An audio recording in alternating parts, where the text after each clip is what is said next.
Hello and welcome to offside கோட்டம். And இந்த வீடியோவில் நம்ம பார்க்க போகிறது ரியால் Madrid transfers.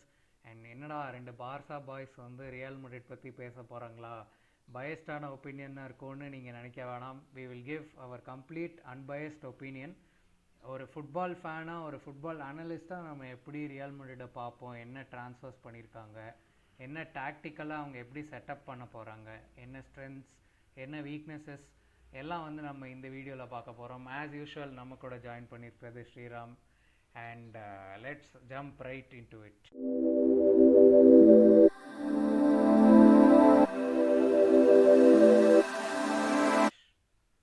S sir. So Sriram சொல்லுங்கள், ரியல் மட்ரிட் வந்து நம்ம வந்து போன பார்சா ட்ரான்ஸ்ஃபர் வீடியோவில் சொன்னோம், இப்போ தான் வந்து சம்மர் ட்ரான்ஸ்ஃபர் விண்டோ வந்து சூடு பிடிக்குது பார்சலோனாக்கு அப்படின்னு சொன்னோம். அதோட முடிச்சிட்டாங்க. அந்த ஃபயரை வந்து அந்த வீடியோடய ஆஃப் பண்ணி விட்டாங்க. அண்டு மித்த கிளப்பு எல்லாம் ரொம்ப ஃபயராக வந்து ட்ரான்ஸ்ஃபர்ஸ் பண்ணிட்டு இருக்காங்க. ஏங்க இதுக்கெல்லாம் முன்னாடி நம்ம கடைசியாக ஒரு வீடியோ ஒன்று போட்டோம்ல, Nico Williams to Barcelona here we go. ஏங்க அந்த வீடியோ போட்டு சரி அடுத்த வீடியோ நம்ம நீக்கோ வில்லியம்ஸ் வந்துடுவான், எப்படி நம்ம டாக்டிக்கலாக லெஃப்ட் விங்கில் ஆடுவான் அப்படி இப்படின்னு போடலான்னு என்னென்னமோ பேசி வச்சுருந்தா போட்டான் நமக்கு ஒரு ஆப்பு. ஆனால் மக்களே, இந்த வீடியோ அவனை பற்றி இல்லை, அவனை நம்ம அப்படியே அவாய்ட் பண்ணிவிடுவோம். அவனை அவாய்ட் பண்ணிட்டு நம்ம ரியல் மேட்ரிட் நண்பர்களை பார்த்து அவங்க வந்து புதுசு புதுசாக சைனிங் பண்ணிக்கிட்டே இருக்காங்க. இந்த ஒரு பேக் எடுத்துகிட்டு சூப்பர் மார்க்கெட்டுக்கு போயிட்டு இது என்ன போடு, அது என்ன அப்படி போடு, லெஃப்ட் விங்கரா அவனை போடு, பென்ஃபிகாலேருந்து வாங்கு, இவன் ரைட் விங்கரா அவனை சவுத் அமெரிக்காலேருந்து வாங்கிடலாம் அப்படின்னு யாரெல்லாம் தூக்கிட்டு வந்துக்கிட்டு இருக்காங்க. இது வந்து ஒரு பேனிக் பை மாதிரி நீ பார்க்குறியா?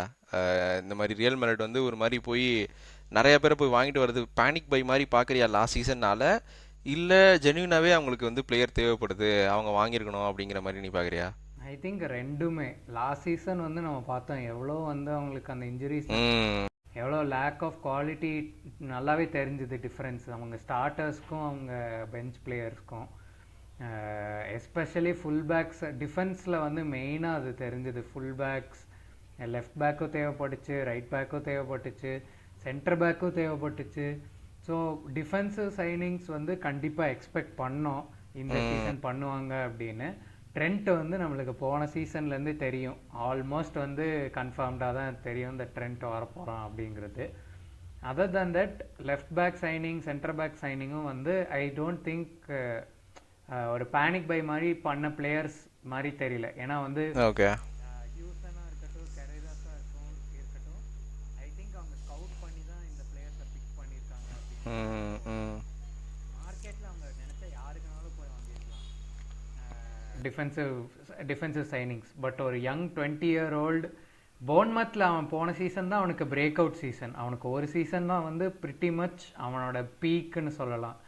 ஸோ ஒரு யங்ஸ்டருக்கு போய் 60 million கொடுத்து ட்ரஸ்ட் பண்ணி வாங்குறாங்கங்கிறது ஷோஸ் தட் அவங்க இல்லை ஆமாம் எடுத்திருக்காங்க. ஆப்வியஸாக. ஏன்னா அவன் நம்ம ஸ்பெயினுக்கு ஆடும் போதே பார்த்தோம், பயங்கர ஒரு பொட்டென்ஷியலு, ஒரு பயங்கர டேலண்ட்டு, ஒரு அந்த காம்னஸ் அண்ட் கம்போஷர் வந்து அவங்ககிட்ட நம்ம பார்க்குறோம். அதுவும் இல்லாமல் ஆன் த பால் வந்து ஒரு மிட்ஃபீல்டை வந்து ஒரு ஸ்ப்ளாஷ் பண்ணி ஒரு பாஸ் போடுறதா இருக்கட்டும், பாலை காமாக வச்சுக்கிறதா இருக்கட்டும், அதெல்லாம் வந்து கிரியேட்டு தான். ஆனால் எனக்கு வந்து இதில் வந்து எனக்கு வந்து ஒரே ஒரு ஒரு முரண்பாடு தான் இருக்குது. என்னென்னா என்ன தான் வந்து அவங்க டிஃபென்ஸில் வந்து லாஸ்ட் சீசன் வீக்காக இருந்தாங்க, அட்டாக்கில் வந்து கொஞ்சம் அந்த ஃப்ளூயிடிட்டி இல்லை அப்படின்னு சொன்னாலும், என்னை பொறுத்த வரைக்கும் அவங்க என்ன ரொம்ப அதிகமாக மிஸ் பண்ணாங்க அப்படின்னா டோனி க்ரூஸ் தான். சரியா? மிட்ஃபீல்டில் வந்து அது வந்து உனக்கும் தெரியும், ரியல் மேட் ஃபாலோ பண்ணுறவங்களுக்கும் தெரியும், ஃபுட்பாலில் பார்க்குறவங்களுக்கு மோஸ்ட் ஆஃப் த பீப்புளுக்கு தெரியும். ஓகே, ஒரு டோனி க்ரூஸ் மாதிரி ஒரு ஃபிகர் வந்து ஒரு டீம் விட்டு போச்சு அப்படின்னா அந்த டீம் வந்து என்ன ஆகும், ஒரு மிட்ஃபீல்டு எப்படி டிஸ்ஃபங்க்ஷனலாக இருக்கும் அப்படிங்கிறத வந்து நம்ம கண்கூடாக பார்த்தோம். அப்படி இருக்கும் போது இப்போ அவங்க பண்ணியிருக்கிற சைனிங்ஸில் எதுவுமே ஒரு பொட்டென்ஷியல், ஆப்வியஸாக நீ வந்து போய் டோனி க்ரூஸை போய் ரீப்ளேஸ் பண்ண முடியாது, ஆனால் ஒரு அந்த ஃபிகருக்காக நம்ம ஒன்று பார்க்குறோம் அப்படிங்கிற மாதிரி ஒரு சைனிங் இல்லவே இல்லையே இது வரைக்குமே. இப்போ நம்ம பார்க்குற சைனிங் எல்லாமே இப்போ கேரையாஸ் நீ சொன்ன மாதிரி 50 million லெஃப்ட் பேக் அவங்களுக்கு கண்டிப்பாக தேவை. மெண்டிக்கு வந்து ரீப்ளேஸ் பண்ணியே அவனை மெண்டியை வச்சு போனாங்கன்னா சான்ஸே இல்லை. அதனால அது வந்து நான் நல்ல பைன்னு நான் ஒத்துக்கிறேன். ஹியூசன் அதே மாதிரி நம்ம பேசின மாதிரியே great buy for 60 million bargain. அதே மாதிரி இப்போ இன்னொரு பிளேயர் போய் வாங்கியிருக்காங்க ரைட் விங்கில் வந்து ஒரு சவுத் அமெரிக்கா ரிவர் பிளேட்லேருந்து மஸ்டன் டூனோ அப்படின்னு ஒரு 45 million, அவன் பேர் கூட எனக்கு செய்ய வாயில் வர மாட்டேங்குது, 45 million வாங்கியிருக்காங்க. இப்போ என்ன கேட்டால் இப்போ நீ அந்த காசை வந்து ரியல் மேனடுக்கு போய் நம்ம போய் எப்படி செலவு பண்ணணும்னு சொல்ல தேவையில்ல. பட் ஒரு லேமேனாக நான் பார்க்குறேன். எதுவுமே தெரியாத ஒரு மனுஷனாக பார்த்தா ஏன்னா உனக்கு மிட்ஃபீல்டில் தேவை இருக்கேடா, நீ ஏன்டா போய் அட்டாக்ல வாங்குற அப்படின்னு தான் கேட்க தோணுது. ஸோ அப்படி இருக்கிறத வந்து நீ எப்படி பார்க்குற? ஐ திங்க் இது வந்து ட்ரூ. இந்த நிறைய நான் பேசுகிற real Madrid fans, like proper real Madrid fans நான் சொல்கிறேன், அந்த அந்த வீக் இன் வீக் அவுட் பார்க்குற ஃபேன்ஸ்கிட்ட பேசும்போதே அவங்க போன 2 சீசனாக சொல்கிறது என்னென்னா டோனி க்ரூஸ்க்கு ரிப்ளேஸ்மெண்ட் வேணும் வேணும் வேணும். ம். அண்ட் லாஸ்ட் ஃபியூ சீசன்ஸாக லூகா மாட்ரிச்சும் ஹேஸ் அவன் ஸ்டார்டராக இல்லை, he has been coming off the bench. அங்கங்கே அப்பப்போ தான் வந்து ஆடி இருக்கான் லூகா மாட்ரிச்சு. அதுவும் லூகா மாட்ரிச் கிட்ட வந்து நம்ம வந்து அந்த லெவலுக்கு இன்னமும் எக்ஸ்பெக்ட் பண்றது வந்து லூகா மாட்ரிச் எங்க இருக்கான் அப்படிங்கறத காட்டுது தவிர அது வந்து அவனுக்கான ஜஸ்டிஸா அப்படின்னு கேட்டா கிடையாது. ரியல் மாதிரி ஒரு டீம்ல ஒரு 40 இயர்ஸ் ஓல்டு மிட்ஃபீல்டர் வந்து நீ கண்டக்ட் பண்ணு மிட்ஃபீல்ட, நீ வந்து கேம் ஸ்டேட்டை வந்து நீ வந்து கண்ட்ரோல் பண்ணு அப்படின்னு சொல்றது வந்து ஐ டோன்ட் திங்க் இது வந்து ஒரு fair way go about the game அப்படின்னு நான் நினைக்கிறேன். அந்த ஸோ அந்த மாதிரி சுச்சுவேஷன் இருக்கும் போது they should ideally be signing 2 midfielders. ஒன்று வந்து டோனி க்ரூஸ் ரிப்ளேஸ் பண்ணுறதுக்கு, ஒன்று லூகா மாட்ரிச் ரிப்ளேஸ் பண்ணுறதுக்கு. ஸோ அந்த மாதிரி இருக்கும் போது என்ன லைக் என்ன ஆமா. ஐடியா வச்சு போகிறாங்க, or maybe they're looking to shift to a different type of system where அவங்கள ஆப்வியஸ்லி நீங்கள் சொன்ன மாதிரி டோனி க்ரூஸையோ லூகா மாட்ரிச்சையோ நம்ம மேன் டு மேன் ரிப்ளேஸ் பண்ண முடியாது. ஸோ அந்த க்ரியேட்டிவிட்டியை வேறு எப்படி கொண்டு வரலாம், or can we tweak the system in such a way that அந்த ஆப்சன்ஸ் தெரியாதுங்கிறது நம்ம டாக்டிக்கல் போர்டுக்கு போகும்போது பார்க்கலாம். அண்ட் லாஸ்ட் இன்னொரு few rumours that are going around, அதுவும் நம்ம அட்ரஸ் பண்ணிடலாம். ஒன்று இல்ல வந்து அதுக்கு ராட்ரிகோ. முன்னாடி ட்ரெண்ட் சைனிங் விட்டோமே. ட்ரெண்ட் சைனிங் வந்து நம்ம லாஸ்ட் 1 இயராக வந்து பையன் டியோலிங்கோட ஸ்ட்ரீக் மெயின்டைன் பண்ணி ஸ்பானிஷ் படிச்சுட்டு இருக்கான். ஸ்பானிஷ் படிச்சிட்டாரு. லிவர்பூல் ஃபேன்ஸ் எல்லாம் வந்து பார்த்துட்டு அடி இன்னையா இப்படி பண்ணிட்ட அப்படிங்கிற மாதிரி சொல்கிறாங்க. அவன் அதான் போன சீசன்லேருந்தே அவங்க ரெடி பண்ணிட்டாங்க, ஒரு சாலிட் ரைட் பேக் தான். ஆனால் வந்து எப்படி செஞ்சு விட்டாங்கன்னு நம்ம கிளப் வேர்ல்ட் கப்பில் பார்த்தோம். 10 மில்லியன் வந்து ஆமா. அவன் டெம்ப்ளேட் மாதிரி டிஃபென்சிவா எந்த அளவு வந்து அவன் வந்து ஹெல்ப் பண்ண போறான் ரியல் மேரிட அப்படின்னு வந்து நம்ம வெயிட் பண்ணி பார்க்கணும். ஏன்னா அஃபென்சிவா நமக்கு தெரியும் அந்த டீம்ல அவன் போனான்னா அஃபென்சிவா அவன் போய் என்ன பண்ண முடியும். அதுவும் இல்லாமல் ஃப்ரண்ட்ல எம்பாப்பே வினிஷியஸ்ன்னு இருக்கும் போது, நடுவில் பெல்லிங்கம் இருக்கும் போது, இவன் அந்த இடத்துல இவன் போய் ஆடினா அப்படின்னா அட்டாக் வைஸ் எந்த அளவு இவங்க இருப்பாங்கன்னு நம்ம ஆப்வியஸாக நமக்கு தெரியும். ஆனால் இதே மாதிரி இந்த 4 பேர் Vinicius, Mbappe, Bellingham and trend while defending, especially trend, ஏன்னா ஹீஸ் அ ரைட் பேக் இல்லையா. ஒரு ஒரு நல்ல ஒரு லெஃப்ட் விங்கர் வந்தான் அப்படிங்கும் போது அவனால் எப்படி பண்ண முடியும். ஏன்னா இவன் வந்து இவனோட பொசிஷனை விட்டுட்டு ரொம்ப ஃபர்தராக ஆடும் போது ஒரு ஒரு ப்ராப்பர் லெஃப்ட் விங் ஆப்போசிட் டீமில் ஆடுறான் அப்படின்னா அந்த அந்த இடத்த வந்து தே கேன் எக்ஸ்ப்ளாய்ட். ஸோ அந்த மாதிரி ஆனதை நம்ம பார்த்தோம் கிளப் வேர்ல்ட் கப்பில். ஸ்ட்ரகிள் பண்ணாங்க ஆக்சுவலாக. ஸோ அதை வந்து அதை நம்ம பார்க்கறதுக்கு முன்னாடி டாக்டிக்கல் போர்டில் நம்ம பார்ப்போம். அதுக்கு முன்னாடி நீ இதை முடிச்சிரு, அவுட் கோயிங்ஸ் அண்ட் இதை. அடுத்து வந்து அவுட் கோயிங்ஸ் வந்து மெயினான அவுட் கோயிங் வந்து நம்ம ராட்ரிகோ பற்றி தான் வந்து நம்ம சொல்லணும். ஏன்னா வந்து குவைட் சம் ஃபியூ சீசன்ஸாகவே இந்த ரூமர் இருந்திருக்கு தட் ராட்ரிகோ வந்து is on is way out from real Madrid அப்படின்னு. ஆனால் வந்து அவன் இருந்திருக்கான் சீசன் ஆஃப்டர் சீசன். இதை வந்து நெயில் இந்த காஃபினா பார்க்குறியா இந்த கிளப் வேர்ல்ட் கப்பை? I think so. ஏன்னா வந்து வென் இவன் கொன்சாலோ கார்சியா ஒரு ஸ்ட்ரைக்கர், அவனை வந்து அவனுக்கு சான்ஸ் கொடுத்தான், கூலருக்கு சான்ஸ் கொடுத்தான் நிறைய இந்த கிளப் வேர்ல்ட் கப்பில் ஜாபி அலோன்சோ. பட் ராட்ரிகோ வந்து சப்பான் கூட பண்ணலை, சில கேம்லாம் வந்து ஆஸ் அ சப்ஸ்டிடியூட் கூட கொண்டு வரல. So that's pretty much sums up that okay Xabi அலோன்சோட பிளானில் இல்லைங்கிறது. அண்ட் இது வந்து ராட்ரிகோட ஃபால்ட்டே கிடையாது. ஏன்னா வந்து ஆமாம். ஆல்ரெடி வந்து டீமில் வந்து 2 லெஃப்ட் சைடட் பிளேயர்ஸாக இருக்காங்க, அதுவே ஒரு ப்ராப்ளமாக இருக்குது.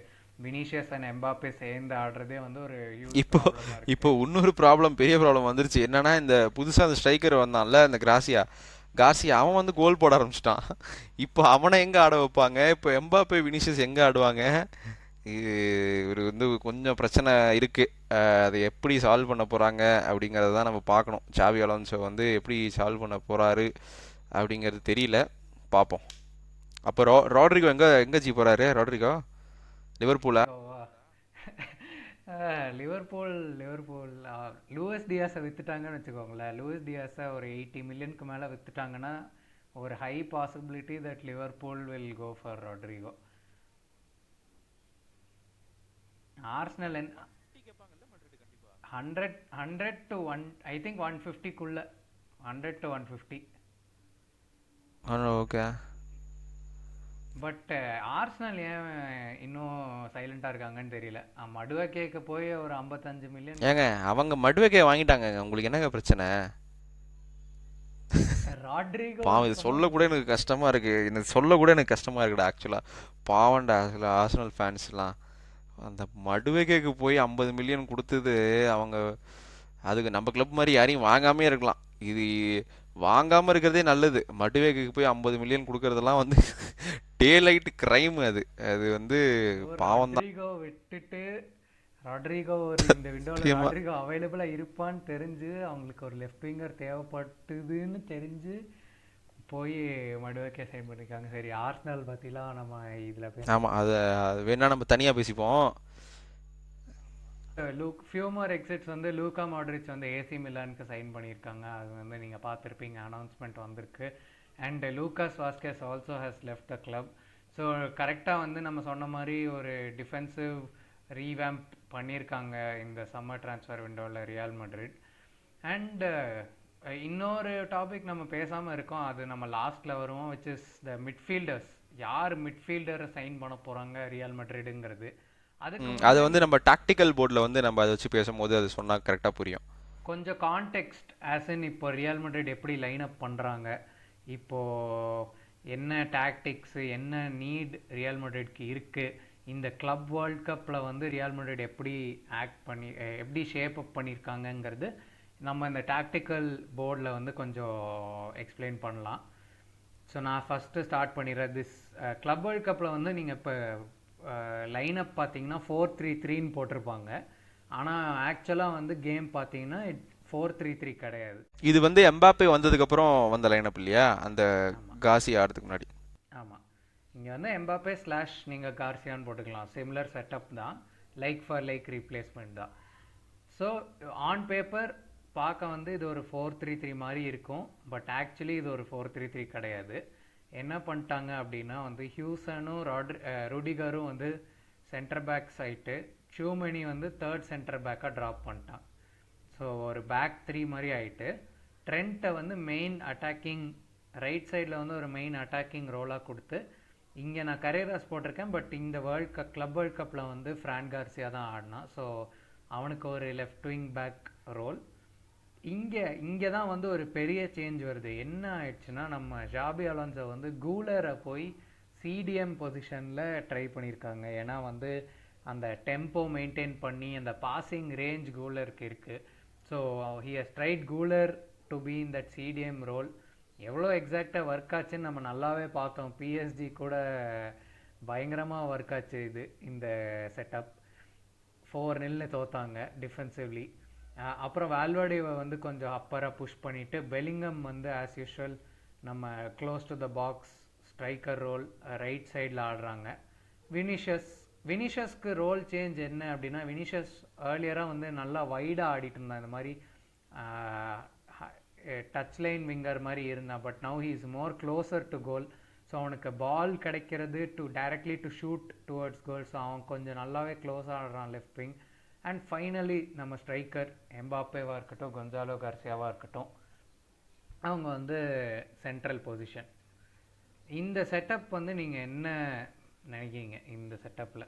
இப்போ வந்து இதில் வந்து என்ன பிரச்சனைனா, இப்போது அந்த மிட்ஃபீல்டர்ஸ் 3 பேராக ஆடுறாங்கல்ல, பெல்லிங்கமாக இருக்கட்டும், வால்வர்டேவாக இருக்கட்டும், கூலராக இருக்கட்டும், இந்த 3 பேருமே they are very offensive midfielders. சரியா? இதில் வந்து கொஞ்சம் டிஃபென்சிவ் மிட்ஃபீல்டர் அப்படின்னா அது வால்வர்டே தான். That too he is not very good defensively while having the ball. நான் சொல்கிற டிஃபென்சிவ் எப்படின்னா, without the ball he is defensively very good, but with the ball he is attackingly very good. There is a difference இல்லையா? இப்போது ஒரு விட்டீனியா மாதிரி, ஒரு petri மாதிரி ஒரு பிளேயர்கிட்ட வந்து இப்போது பால் நீ கொடுத்துட்ட, பாலை நீயே வச்சுக்கணும் அப்படின்னா they can dictate the play. ஒரு மிட்ஃபீல்டில் வந்து அவங்களால பாலே லூஸ் பண்ண மாட்டாங்க. ஒரு ஃப்ராங்கி டியாங் கூட நீ எடுத்துக்கலாம். ஒரு ஒரு லோ ப்ரொஃபைலில் சொல்லணும்னா நம்ம பேசின மாதிரி கிறிஸ்டல் பேலஸில் வார்டன். ஸோ இந்த மாதிரி பிளேயர்ஸ் வந்து தே டிஸ்ட்ரிபியூட் த பால். ஆக்சுவலாக வெரி ஹேண்ட்ஃபுல் ஆஃப் பிளேயர்ஸ் தான் இருக்காங்க இந்த மாதிரி ஆடுறதுக்கு. ஸோ அப்படி இருக்கும்போது நீ ஆடுறா கூடோட நேச்சுரல் இன்ஸ்டிங்க்ட் வந்து பாலை வந்து ஹோல்ட் பண்ணுறது கிடையாது. ஒரு ஒரு த்ரூ பாலுக்கு ஒரு அவைலபிலிட்டி இருக்குது அப்படின்னா அதை போடுறது தான் அவனோட நேச்சுரல் இன்ஸ்டிங்க்ட். அதில் தான் அவன் ஸ்பெஷலைஸ் ஆன பிளேயர். இப்போ ஒரு 4 பாஸ் போடுறான் அப்படின்னா ஒரு 2 பாஸ் சக்ஸஸ் ஆகும், 2 பாஸ் சக்ஸஸ் ஆகாது. இப்போது நீ அவனை வந்து டிமினிஷ் பண்ணி நீ அவனை கீழே ஆட வைக்கும் போது என்ன ஆகுது அப்படின்னா, இப்போ அவனோட நேச்சுரல் எபிலிட்டியில் வந்து அவனோட மசில் மெமரினால அவன் பாலை வந்து சில த்ரூ பால் போட ஸ்டார்ட் பண்ணிட்டான். அதனால பால் லூஸ் பண்ணுறாங்க, அதனால கவுண்டர் அட்டாக் ஆகிடுது. சரியா? இதனால ஒரு ஒரு ஒரு இப்போ வால்வெடேவும் மேலே தான் இருக்கான், பில்லிங்கமும் மேலே தான் இருக்கான். அப்படி ஏன்னா ஆப்வியஸாக ட்ரெண்ட் மேலே தான் இருப்பான். ஸோ இப்போ that ends with only last 3ல இருக்கிற 3 பேரும் அந்த கரையாசும் மட்டும்தான் 4 பேர் தனியாக மாட்டிக்கிறாங்க. 4x5 சுச்சுவேஷனாக மாறிடுது.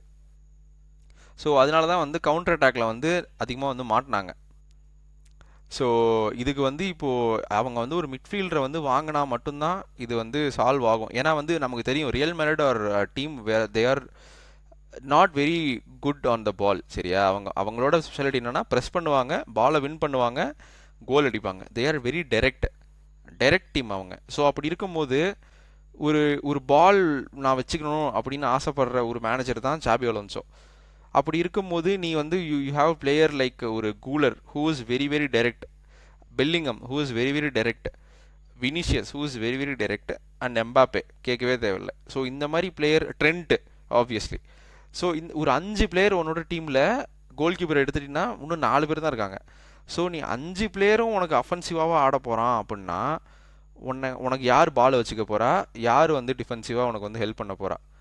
ஸோ உனக்கு வந்து டோனி க்ரூஸ், மோட்ரிச் அப்படின்னு 2 பேர் இருந்தாங்க. அவங்க வந்து என்ன தான் அஃபென்சிவாக இருந்தாலும் they can hold the ball and they can defensively dictate the play. So அந்த மாதிரியான ஒரு பிளேயர் வந்து இப்போ இல்லை. அப்படிங்கும்போது இப்போ வினிஷியஸ் நம்ம பார்க்குறோம் எவ்வளோ பெரிய ஸ்லம்ப்புன்னு. அவனால் கிரியேட் பண்ணவே முடியல அட்டாக்கிங் எண்டில் வந்து he is losing the ball consistently. அதே மாதிரி இப்போது ரோட்ரிகோவும் விற்க போகிறாங்க. ஸோ இப்போ புதுசாக கார்சியா வேற நல்லா ஆட ஆரம்பிச்சிட்டான். இப்போ வந்து யாரை எங்கே போட்டு ஆட போகிறாங்க? வினிஷியஸை ரைட்டில் போட போகிறாங்களா, எம்பாப்பே லெஃப்ட்டில் போட போகிறாங்களா, இல்லை 2 பேரையும் ஒரு மாதிரி சென்ட்ரலாக ஆட வச்சு அதுக்கு மேலே அந்த கார்சியாவை ஆட வைக்க போகிறாங்களா? சரி, இப்படி ஆட வச்சா இப்போ பின்னாடி நமக்கு சாலிடாக ஒரு 3 மிட்ஃபீல்டர்ஸ் தேவை. அப்போ பெல்லிங்கம் என்ன பண்ணுவாங்க? ஏன்னா அவனும் அட்டாக்கிங் பிளேயர். ஸோ வந்து கேள்வி மேலே கேள்வி தான் வந்துக்கிட்டு இருக்கு ஆன்சர்ஸை தவிர. ஸோ ரியல் மேரிட் ஃபேன்ஸ் நீங்கள்லாம் கண்டிப்பாக பார்த்துக்கிட்டு இருப்பீங்க. நீங்கள் என்ன நினைக்கிறீங்க? உங்களோட ஐடியல் பிளேயிங் 11 என்ன? நீங்கள் என்ன பண்ணலான்னு நினைக்கிறீங்க? ஏன்னா கண்டிப்பாக ஒரு மிட்ஃபீல்ட் ஃபிலிட்டி தேவை. இல்லை உங்களோட ஒரு ஒரு ட்ரீம் சைனிங் ஒரு மிட்ஃபீல்டுக்கு க்ரூஸ் ரீப்ளேஸ்மெண்ட் அப்படின்னா யார்? ஏன்னா நாங்கள் பார்த்த வரைக்கும் ரீப்ளேஸ்மெண்ட் அப்படின்னு இல்லை, ஒரு 3 மிட்ஃபீல்டர் பார்த்துக்கிட்டு இருக்காங்க மெட்ரிட். ராகவத், யார் மிட்ஃபீல்டர்ஸு? ஒன்று Alexis Mac Allister from Liverpool, Chelsea's Enzo Fernandez, and last வந்து இன்டர் மிலானோட நிக்கோ பாரெல்லா. ஸோ இதில் வந்து மெக்காலிஸ்டர், என்சோ ஃபெர்னாண்டஸ் கூட ஓகே. ஆனால் பரெல்லா இஸ் மோர் லைக் நம்ம பேசின மாதிரி வால்வெடே மாதிரியான player. He is very good box to box and he is very good defensively without the ball. அவனோட ஃப்ளூயிடாக வந்து அவனால் பாலை வச்சு அவனால் கண்ட்ரோல் பண்ண பிளேயராக எனக்கு தெரியல. ஸோ அப்படி இருக்கும்போது இது என்ன தாட் ப்ராசஸில் வந்து இது லிங்க் ஆகுதுன்னு எனக்கு தெரியல. மேபி ரூமர்ஸ் ட்ரூவாக கூட இல்லாமல் கூட இருக்கலாம். ஸோ அதுவும் நமக்கு தெரியல. ஸோ மெட்ரிஸ்டாஸ் நீங்கள் தான் சொல்லணும் உங்களோட ஐடியல் ரீப்ளேஸ்மெண்ட் என்ன. ஏன்னா மாட்ரிச் வேறு கிளம்பியாச்சு இப்போது, ஆப்வியஸாக க்ரூஸ் அப்பயே கிளம்பியாச்சு. ஸோ இப்படி இருக்கும்போது மேபி காமவிங்கா போட்டு ஆடுவாங்களா? Camavinga I don't think he is also very good on the ball. இல்லை, I don't think so. So நீங்கள் சொல்லுங்கள் உங்களோட காம்பினேஷன் என்னென்னு. ஸோ இதுதான் எங்களோட நாங்கள் பார்த்தது இந்த கிளப் வேர்ல்ட் கப்பில். நாங்கள் வந்து லைக் நாங்கள் யோசிக்கிற விதம் இதுதான். ஸோ நீங்கள் ஆப்வியஸாக உங்களுக்கு அதிகமாக தெரிஞ்சிருக்கோம்.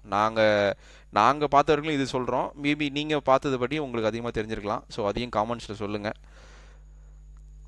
அதான் நாங்கள் வந்து ஆஸ் மச் அஸ் பாசிபிள் ஒரு ஆனஸ்ட் நியூட்ரல் ஒப்பீனியன் தான் கொடுத்துருக்கோம். எங்கள் எங்கேயுமே வந்து பயஸ்டான ஒப்பீனியன் கொடுக்கல. And I think Madrid fans இந்த வீடியோ பார்க்குறவங்க யூ லெட்டஸ் நோ கமெண்ட்ஸில் வந்து நாங்கள் ஏதாவது கரெக்டாக சொல்லியிருக்கோம் இல்லை ஏதாவது தப்பாக சொல்லியிருந்தோன்னா கமெண்ட்ஸில் போடுங்க.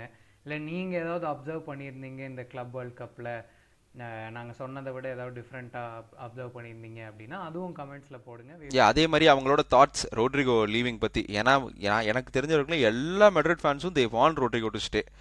ஸோ உங்கள் தாட்ஸ், ரோட்ரிகோ வந்து லீவ் பண்ணுறது வந்து கிளப்பை அஃபெக்ட் பண்ணணும்னு நினைக்கிறீங்களா, இல்லை தே ஷுட் கீப் இம்மா, என்னது அதை பற்றி சொல்லுங்கள்.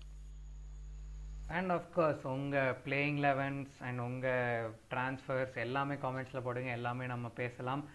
ஐ think that's it for this video and until next time. Like follow subscribe எஸ் பண்ணிவிடுங்க. டேக் கேர், பாய்.